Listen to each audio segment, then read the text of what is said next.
Hey, welcome and join your blended family for a fun Friday. All the B-Fams out there, we love on Fridays bringing in new fun things you can do with your family because we believe here at Enjoying Your Blended Family, the more fun and new things you do together as a family, the closer it brings you and the faster that it really builds those relationships. So we love presenting new fun ideas for you to try. Yeah, and this one, it may be something that you have heard of, and if you haven't, we're going to explain what it is here in just a second.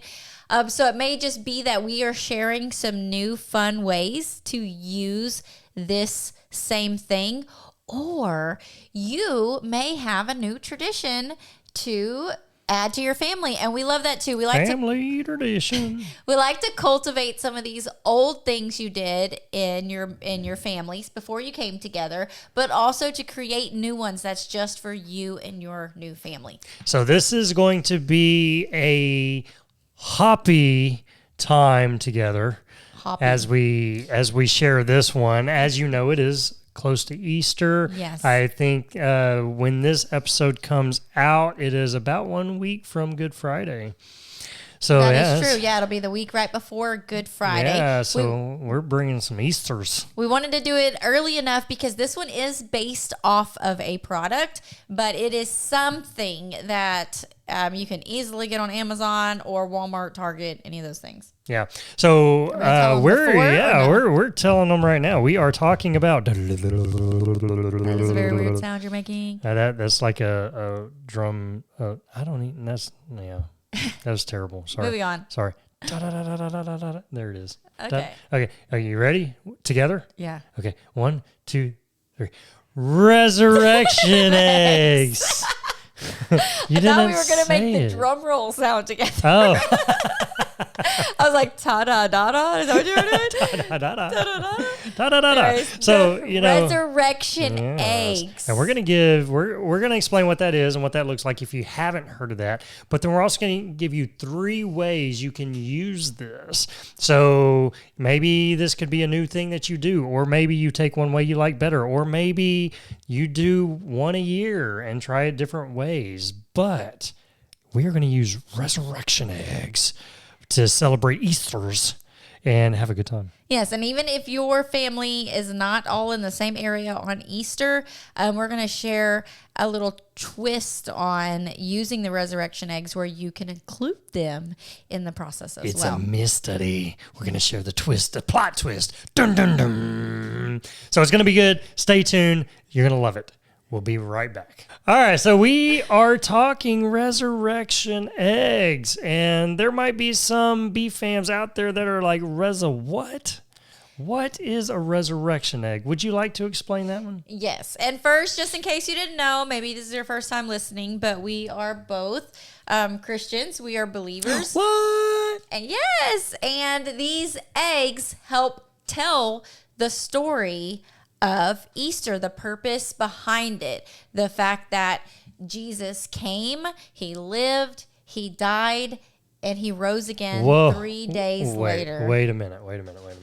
So you're telling me Don't be making no joke about my Jesus. You're telling me that Easter is not just about the Cadbury bunny laying that chocolate creamy egg that has that creamy center in there.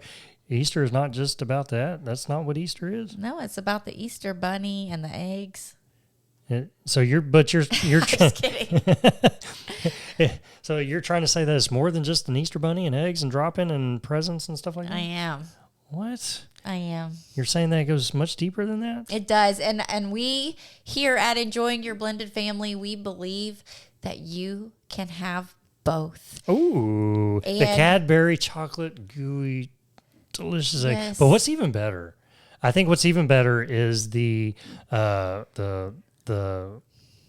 is it? The eggs, they're the Reese's cups. Oh, it's like, please don't say Peeps. Please don't say no, Peeps. Oh, heck no. I'm not a Peeps person. It's the Peeps hurt my teeth. No, you're talking about the Reese's egg. Yes, thank you. I couldn't come up with it. I'm like, what in the world? But that's probably, I love that even more. That's the what one you to where get. they come in the 6-pack, and then they expanded it, and now they even have like white chocolate too. Oh, okay.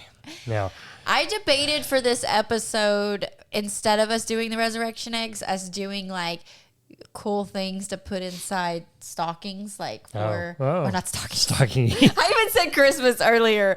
We were going back in time. And Easter baskets. To put in their Easter baskets, ideas for your spouse, ideas for your kids, especially like the teenage kids, because it gets a little bit harder. I had friends that were giving their kids iPhones in their Easter basket. I'm like, my goodness. oh, heck no. Heck no. But just giving ideas for that. Maybe we'll share that on our social media because that could be a little fun. Yeah. But this is one of those things that I didn't like grow up with the resurrection eggs. So just in case you still don't know what it is, it's a dozen eggs. And they're plastic eggs, though, just like the plastic Easter eggs that you have. A dozen is 12 for those who may not know that. Oh, okay. I don't know. There might be somebody out there going, what's a dozen? I don't know. So, maybe. Okay, Google that. 12 eggs. So there's 12 eggs. They are different colors, and each one of the eggs has this little miniature something in it. Like it may have a donkey in there. It may have a cloth. It may have a nail. It may have the little thorns for the head. The crown. The crown, yeah, that was what I was going with. It has these little things, and each one of them symbolizes a part of the Easter story. And so what you can do is there is a book that comes with it, and each egg you open, it has part of the story written in there, so you can read it with your kids. It's a really great visual to be able to explain the story of Easter to your younger kids. But even if you have older kids, making it that tradition, having the older kids help tell the story with the younger kids is always a fun thing. Yes. And so, that is the beauty of it, right? And, we love having fun. We love doing the Easter, the bunnies and the candies and the gift giving and things like that. But really, we know it's all about Jesus Christ, and it's, this is that remembrance time that we have in, our culture that, we remember Jesus Christ and what he did for us and why he did it, and that it was all about that sacrifice and him going to the cross. But not just that, but then that resurrection, that showing us of eternal life, that showing us, why he did what he did so that, we can, be the righteousness of God is what Scripture tells us.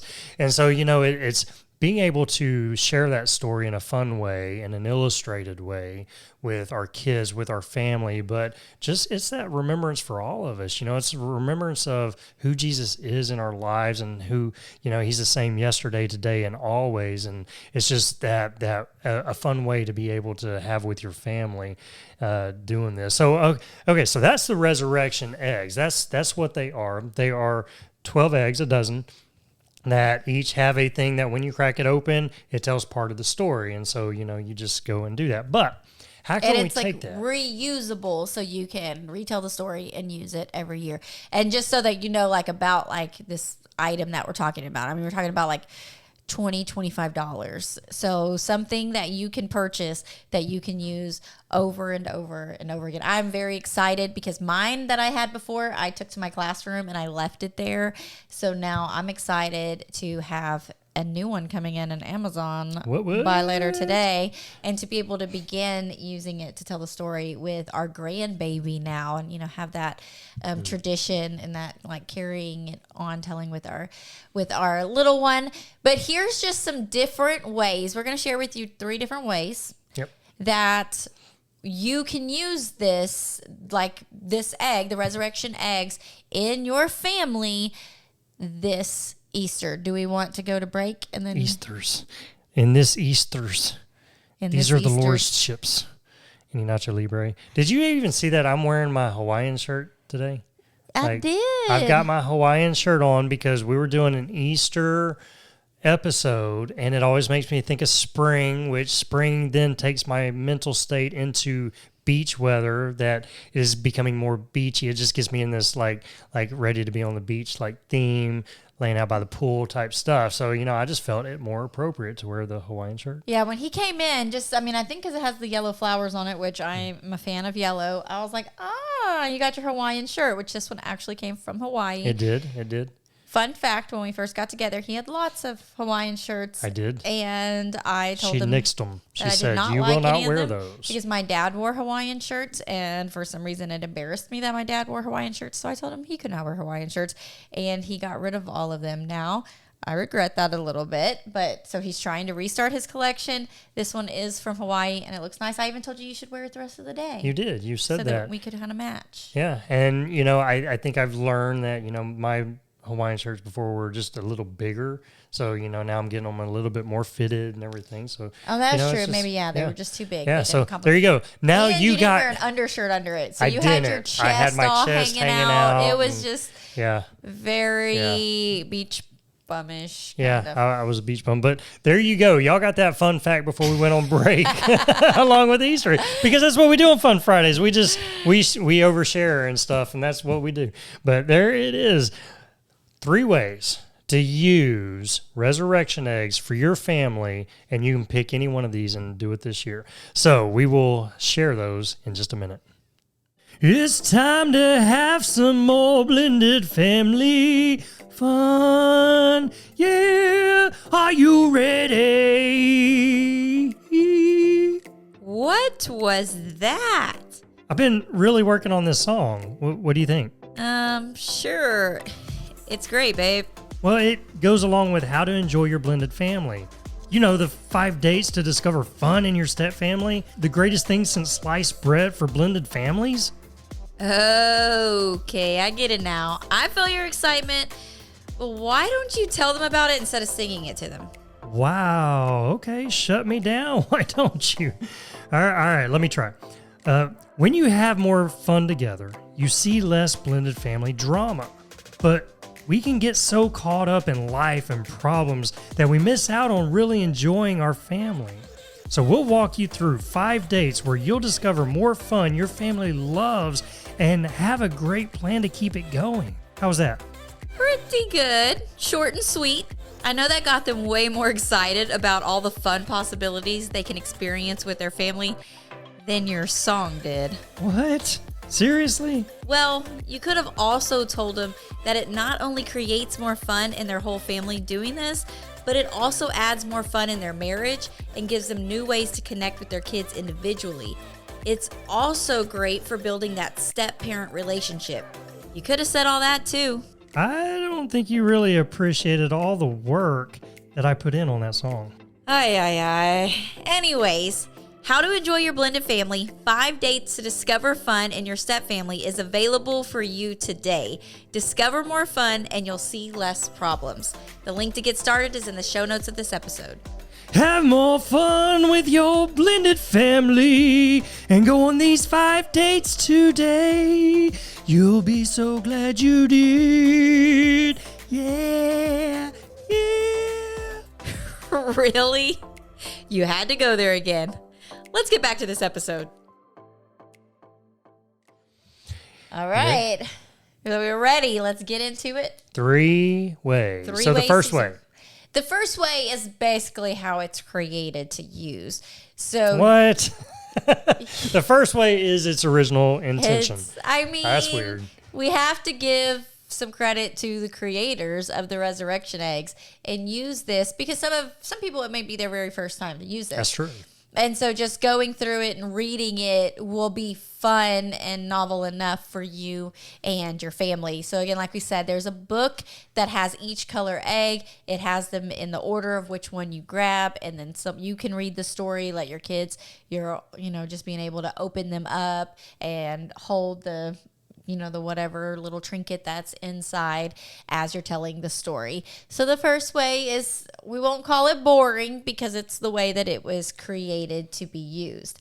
And I know plenty of people that's how they use it. That's how I use it in my classroom with the kids that I was teaching, is I would just open it up and we would retell the story, and then I would let the kids actually play with it. And that's another thing that you can do, just as long as the kids are not too young to swallow the parts and or lose all the pieces inside of it. Because that would be really bad. Or you could have those trickster kids who mix them all up, and then you open the wrong egg, or you open up the colored egg and it's got the wrong trinket in there. I was like, wait a minute. Well, and that's part of the fun too. Like, you open them all up and you're telling the story, and now you have all of these items. And if the kids have been touching and playing with them, you're sitting on the table or whatever, now going back through and looking at the pictures and putting the right item back in there.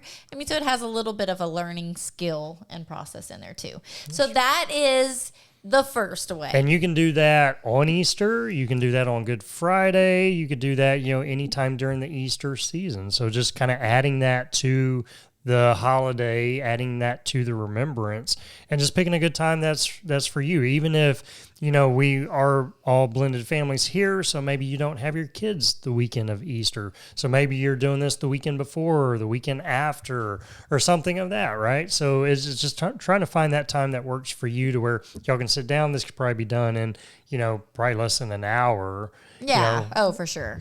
So you can sit there and just make that a part of it. Have some fun with it.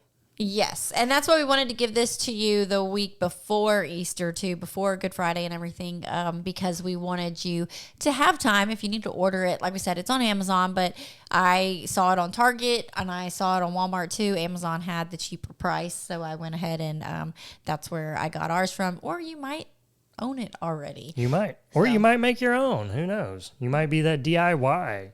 Who knows? You might. You could. Yeah, you could make your own. You kind of need to know what goes in them to know, but Yeah, you could make it up yourself, I guess, if you wanted. So that's way number one. That's number one. Way number two. Now, Or should I say egg number two?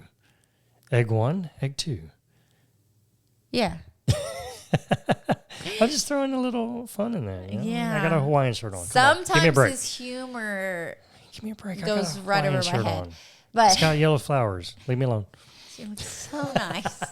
So nice. Egg number two. So egg number two is that you take this and you extend it from the time of Palm Sunday, because when you hear this episode, if you hear it on Friday, it'll be the Friday before Palm Sunday.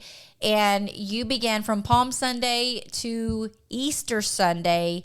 You take an egg, or you may have to take 2 eggs on some nights, just depending on how much time you have or whatever. You want to break it up, though, where you're doing 1 or 2 eggs a night, and you're taking that egg, and you're doing it in order, but you're taking that egg and you're hiding it somewhere in your house. So you're still getting that search and that hunt of the Easter egg feel, and it makes it exciting, Everybody loves. I was so obsessed with Easter egg hunting that I would make my grandma hide them over and over inside the house, and then I would go find them over and over, way past the age that people should have been doing that. And it was always a thing with our kids as well. She made sure we had an egg hunt that morning, and that was just one egg hunt. There were multiple egg hunts throughout the weekend. Yes, it was very, very important, and it wasn't ever such a priority to you, and it's kind of frustrating because he's like, we got to go to sunrise service. And then we have a play at the church too. And then if we come home and hunt the eggs, then they're going to be like, we're in Texas.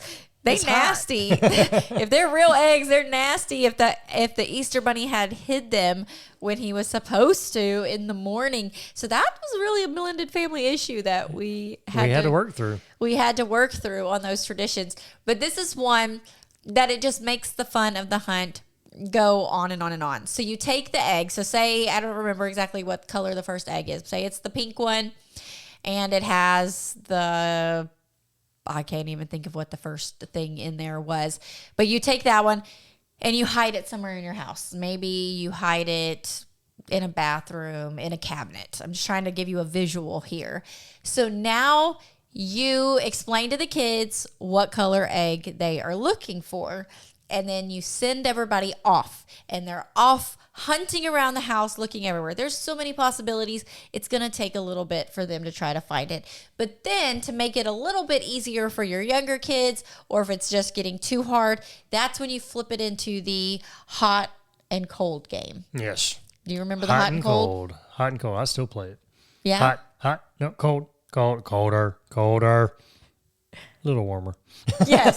So that, in case you're not familiar with the hot and cold game, where it's been a while, when the person is getting closer to the item, you begin to tell them they're getting warmer, and then are like getting really close. Which I don't get the name of the game because we always called it the hot and cold, but shouldn't it be like the hot and warmer or the hot, warm, cold game? Yeah, it usually has all three, but we give the extremes. Okay. So if they're going further away from the item, like now they're in the kitchen and they should be in the bathroom looking for it, you're telling them cold, colder, colder every time they're walking further away. But when they turn their body and start going in the correct direction, then you start warm, warmer, warmest. You're getting hot, you're getting hotter, and you're just adding to it till everyone's frustrated and you're like, dang it, it's right here.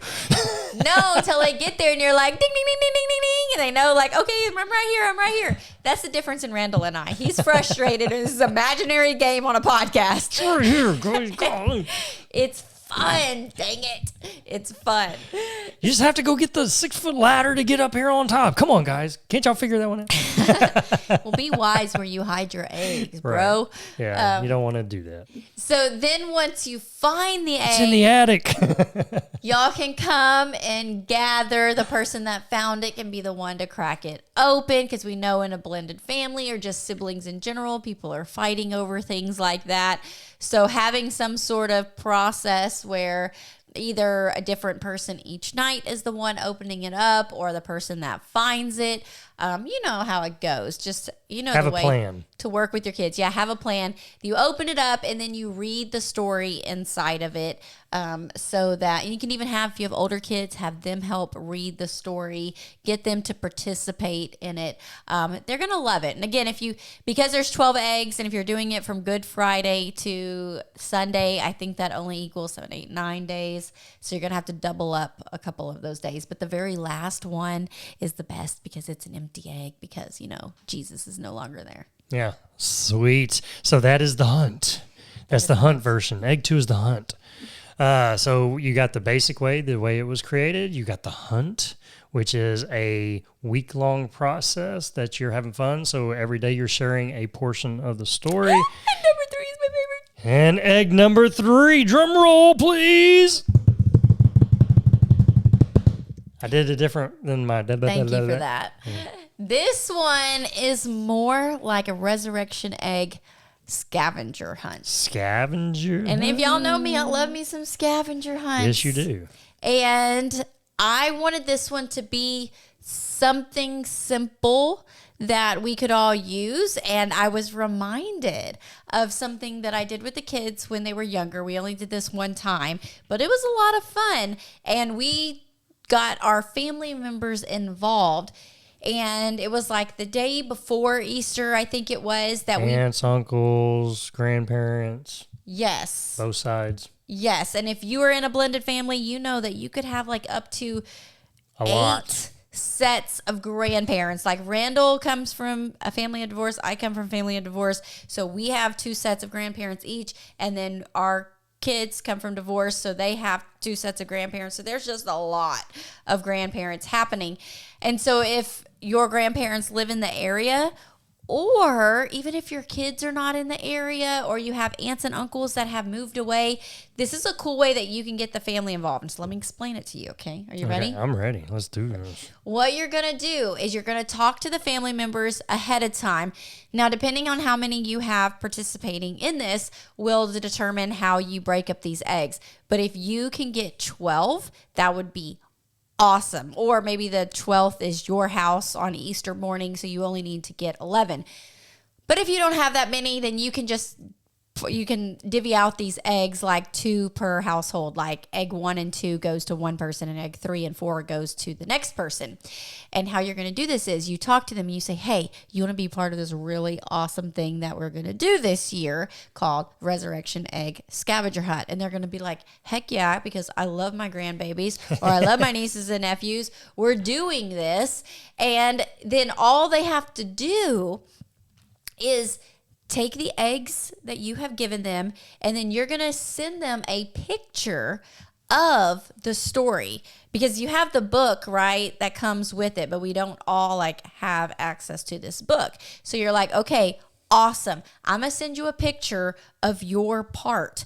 And so you send that to it. They can either read it the day of, or some go-getters can memorize that sucker when you get there. But then you pick a day. I recommend not on Easter Day because that's already a busy day itself. But you pick a day when you and the fam can load up in the car and you can go on this hunt. And you go from house 1 to house 2 to house 3. So it might be their, their stepdad's mom and her household, and so you go there, and then when you get there, she presents them with the egg. They open it up, and then she goes to either tell them or read them that part of the story. And then now you move on to the next house, and now it might be their aunt and uncle on your side of the family. And so now they present them with the next egg, they open it up, and they tell their part of the story. And you do this continually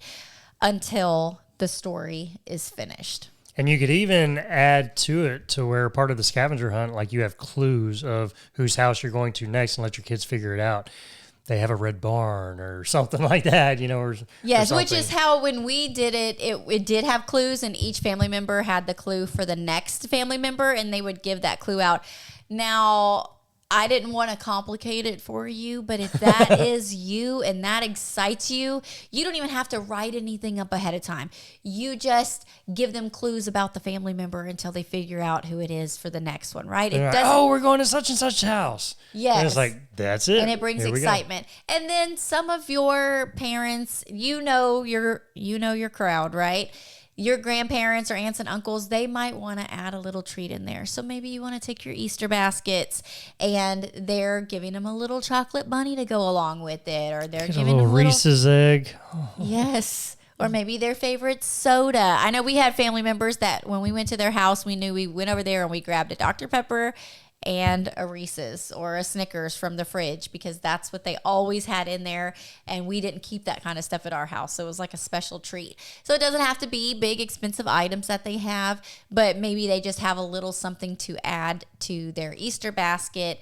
That way, as they go through all of these, they end up with this filled Easter basket at the end. So boom, a resurrection egg scavenger hunt with the family. So that's a fun way to just open it up for your extended family as well, and kind of get grandparents, aunts, uncles, everybody involved, and just have some fun with your kids. These are create memories. And that's the one where I was going to say, so if you have a family member or like your stepchild isn't going to be with you for Easter, you can have say, hey, do you want to still participate? If they say yes, make them make a quick video with the egg. Maybe they don't have the actual physical egg that they can open up, but send them a picture of it and they can talk about the egg and what's in it. They could read the story, or maybe you FaceTime them during that time, and so they get to participate in it as well. So don't leave them out just because they're not here. What a lovely way to get them involved in your family and show them, hey, we love you and we're thinking about you even when you're not here. Yeah,